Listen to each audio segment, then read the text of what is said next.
5 steps to understanding carbon dating.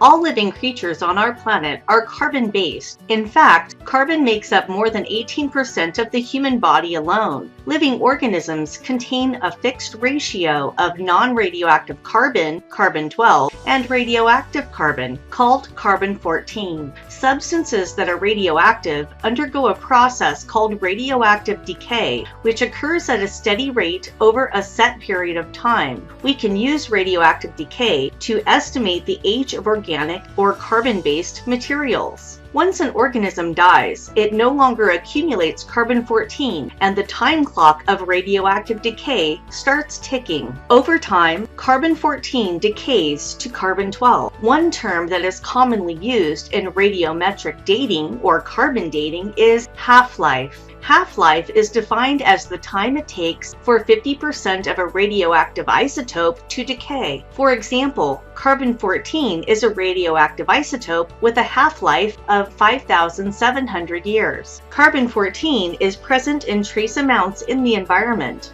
All living organisms assimilate different isotopes of an element in proportions that reflect their relative abundances in the environment. At the time of death, the organism ceases to take in carbon from the environment. From this moment forward, the amount of carbon-14 relative to the amount of carbon-12 in the fossil will decline. Because the half-life of carbon-14 is known, the ratio of the two isotopes, carbon-14 to carbon-12, is a reliable indicator of the age of the fossil. In this case, it takes 5,700 years for half of the radioactive carbon-14 to decay. Half of the remainder is present after another 5,700 years, and so on. A fossil's age can be estimated by measuring the ratio of the two isotopes to learn how many half-life reductions have occurred since it died.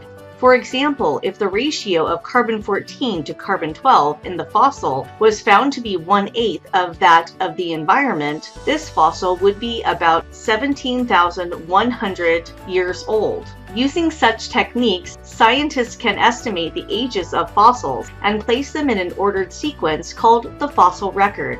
The fossil record is one of the most important and convincing sets of evidence that led Charles Darwin to formulate the theory of evolution by natural selection.